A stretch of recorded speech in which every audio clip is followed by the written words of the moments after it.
Okay, hi everyone. So dalam video ini kita akan membincangkan tentang pengaratan. Okay, bukan salah satu. Ini adalah merupakan topik yang paling terakhir dalam topik redox, di mana kamu kena tahu macam mana pengaratan itu boleh berlaku dan macam mana kita nak describe, okay? Macam mana kita nak describe dia punya mekanisme pengaratan. Okay, mekanisme pengaratan tu maksudnya macam mana kamu nak huraikan macam mana pengaratan tu boleh berlaku, dan dia membawa kepada 10 markah dan pernah keluar dalam SPM. Okey, dalam paper SPM. Jadi kamu kena tahu juga, okey, kena faham. So, dengar video ini dengan betul. Tapi jangan risau, saya akan explain kepada kamu one by one. Okey. So right now, pengaratan, kalau kamu tahu pengaratan, of course kita tahu kalau pengaratan tu selalu berlaku pada besi. Okey, pengaratan selalunya kita rujuk kepada besi. Any besi yang kita ada. Okay, dalam kimia, besi ni merujuk kepada ferrum.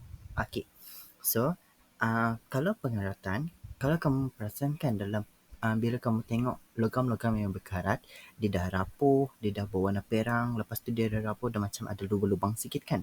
Jadi, pengaratan tu sebenarnya apa? Pengaratan tu sebenarnya dia merupakan kakisan logam pada permukaan besi. Okay, kakisan logam pada permukaan besi. Jadi, akibat kakisan logam itu tadilah yang menyebabkan kita punya besi itu dia macam ada yang berlubang, ada yang macam dah nipis-nipis, okey, mula-mula tebal lepas tu dia menipis. Jadi itulah sebenarnya yang dimaksudkan dengan kakisan logam ataupun yang kita kenali sebagai pengaratan. Okey, untuk pengaratan ini berlaku, dia mesti ada 3 benda yang wajib. Okey, mesti ada 3 syarat. Okey, baru dia akan wujud. Okey, pengaratan berlaku apabila wujudnya bila wujudnya 3 benda. Okey, yang 3 benda itu mestilah ada besi. Okey, of course mesti ada besi. Kalau tak ada besi, macam mana pengaratan nak berlaku? Okey, yang kedua mesti ada H2O. Okey, mesti ada air. Dan yang ketiga mesti ada oksigen. Okey, mesti ada kehadiran oksigen. Okey, mesti ada tiga-tiga ni. Kalau salah satu tak ada, so pengaratan tak boleh berlaku. Okey, so biasanya pengaratan berlaku, yang kita tahu pengaratan dia berlaku pada udara kat luar. Kalau dia kena air, lepas tu kita letak keluar, so itu boleh menyebabkan pengaratan. Macam basikal, kalau basikal hari hujan, lepas tu kamu jemur kat luar, so itu menyebabkan basikal kamu akan berkarat. Jadi, okay, sejam kita tengok kita punya gambar aja ini. So saya lukiskan, saya lukiskan lebih proper. Okay, so yang tadi, okay, yang kat bawah ni yang macam segi empat ni adalah you punya metal, you punya besi. Okay, this one kamu punya besi. Dalam besi ada ferrum. Okay, lepas tu kita ada air. Okay, this one macam bulat ni. Okay, ini adalah kamu punya air. Dan udara, oksigen akan berada di luar lah. Sebab oksigen memang pun berada di keluar. Okay, oksigen dalam keadaan gas kat luar. Okey, jadi apa yang berlaku? Okay, first, okay, sekejap.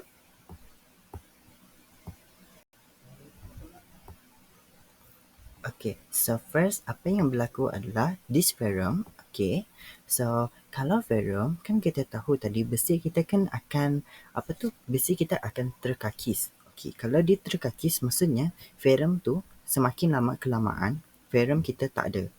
Okay, lama kelamaan kita punya ferrum ni makin tak ada. So bila dia makin tak ada maksudnya, okay, equation yang pertama, okay, this ferrum, okay, dalam keadaan pepejal, okay, dia akan mengalami pengoksidaan untuk membentuk ferrum 2+ yang dalam keadaan bukan ferrum 2+, lepas tu kamu kena pluskan elektron dan seimbangkan. Okay. Kalau 2 plus ke sini, maksudnya 2 elektron di sini untuk seimbangkan dia. Okay. Itu yang akan berlaku. Okay. So, apa yang boleh kita huraikan di sini, a little bit explanation. Okay. Ferrum, besi, dia akan, ataupun besi, akan mengalami pengoksidaan, okay, oxidation, okay, dengan cara dia donate elektron, menjerma elektron. Donate berapa elektron? Dia donate 2 elektron untuk form ferrum 2+. Okay. So, bila ferrum 2+, so maksudnya ferrum kita ni dia makin lama dia makin berlubang.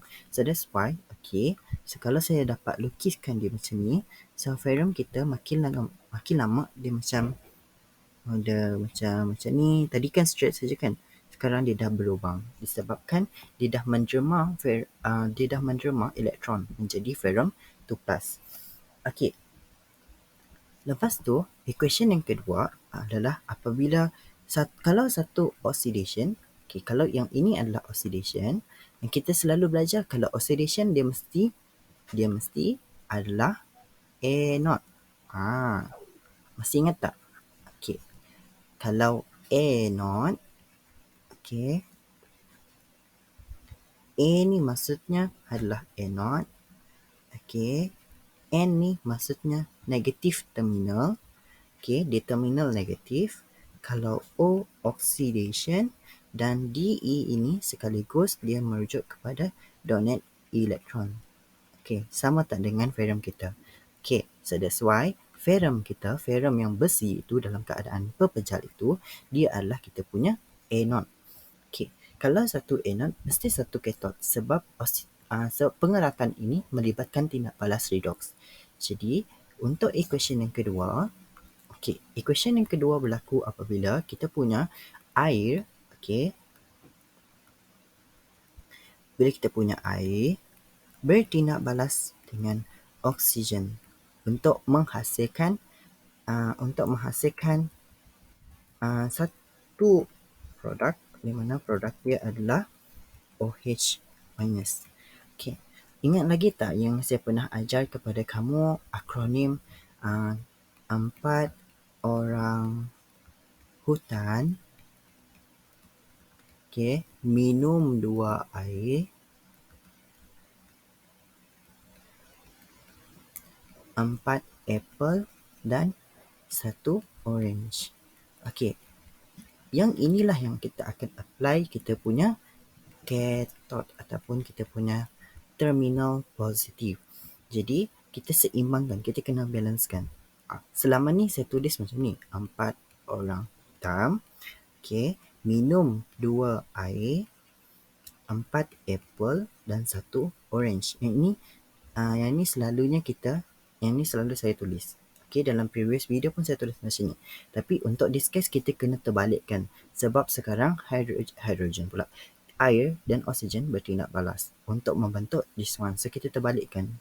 So, 4 orang hitam minum 2 air, 1 apple, 1 orange dan 4 apple. 4 elektron. Jadi apa yang berlaku di sini adalah sebenarnya kita explainkan sedikit. Kita boleh explain air bertindak balas dengan oksigen di udara yang berada di udara untuk menghasilkan ion hidroksida. Ini OH- ni adalah ion hidroksida. Okey. Dah terbentuk ke karat kita? Belum lagi. Sebab kalau kita tahu karat kita yang terbentuk, okey. Selepas dia dah macam ni, kejap saya cari warna dulu.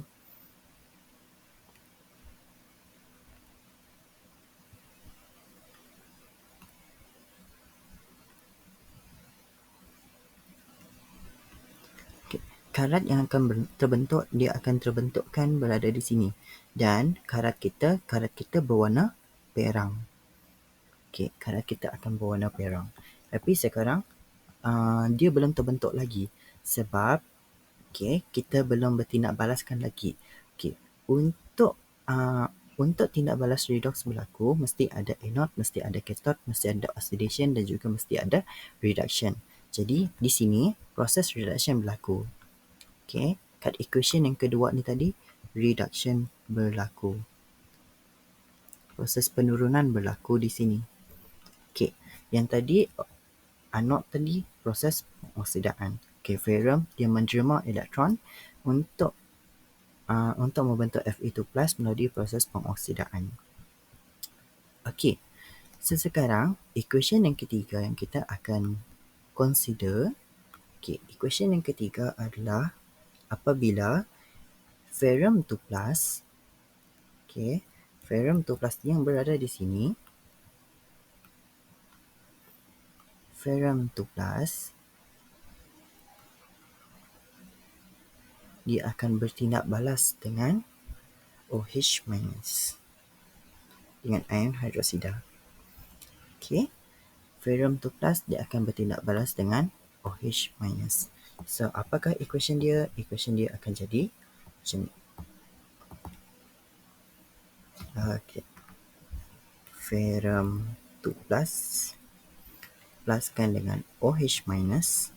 So, yang akan terbentuk bila kita tak ada bila kita ada kalau kita belajar, kita kena clash charge sebab charge dia tak sama. So, Fe tu akan pergi ke sebelah, kita kena tulis OH, tapi OH tu ada 2. Okay, this one nama dia adalah ferrum 2 hidroksida. Okay, ferrum 2 hidroksida. Tapi yang ni belum lagi berkarat. Okey, karat kita belum lagi terbentuk sebab kita tahu ferrum 2+, ferrum 2+, this one, warna ferrum 2+ adalah warna hijau. Ini berwarna hijau. Jadi at the end ferrum 2 hidroksida ini warnanya warna hijau, tapi karat kita bukan warna hijau, karat kita warna perang. Okey, sebab kenapa dia warna perang? Sebab kalau kita tahu, kalau nak tahu ferrum, dia punya warna dia ada 2. Dalam kimia ferrum kita ada 2. Satu ferrum 2+, satu lagi ferrum 3+. Di mana ferrum 3+ ini yang berwarna perang. Lepas tu ferrum 2+ yang ini berwarna hijau. Okey. Dan kalau ferrum 2+ yang berwarna hijau, ferrum 2+ yang berwarna hijau ini dia tak stabil. Okey. Dia mesti keep on bertindak balas sampai dia jadi Fe3+. Sebab Fe3+ barulah dia stabil. Jadi what happen on the next is this ferrum 2+, ferrum 2+ pula. This ferrum 2 hidroksida yang berwarna hijau ini, dia akan mengalami tindak balas.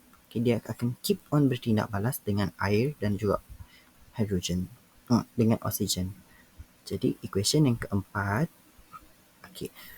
ferrum 2 hidroksida dia akan keep on bertindak balas dengan air dan juga oksigen, supaya dia membentuk, dia akan membentuk Fe yang kita nak tadi, which is Fe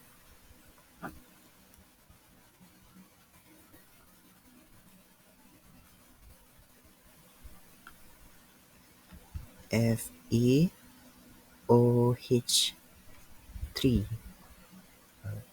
So dia akan membentuk ferrum 3 hidroksida.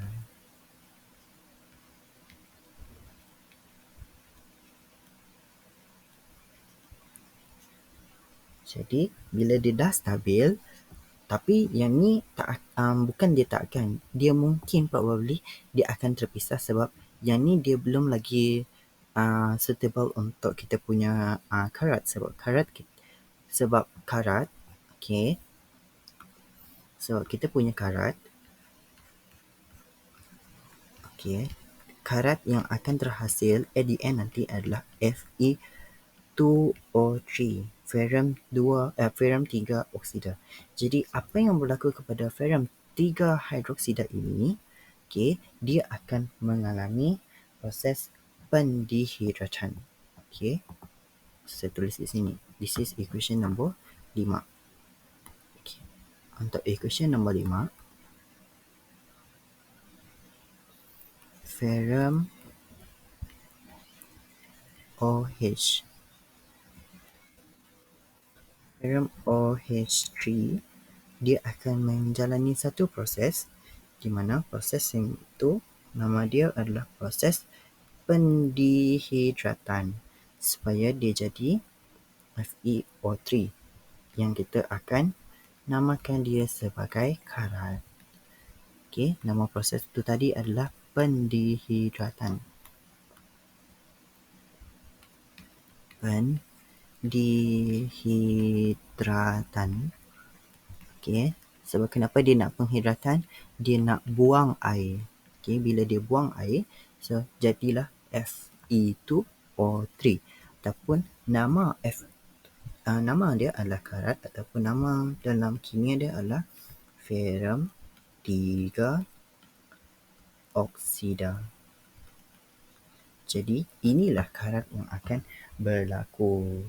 So sebenarnya inilah dia punya mekanisme yang kamu kena tahu. Untuk dapatkan 10 marks, kamu kena explainkan satu-satu. Explain satu-satu tapi kena buat ayat sikit lah. Dan kena buat equation. Sebab equation pun ada markah. So first, okay, secara kesimpulannya, okay, pengaratan berlaku apabila terdapatnya kakisan logam pada permukaan besi. Okay. Sekejap.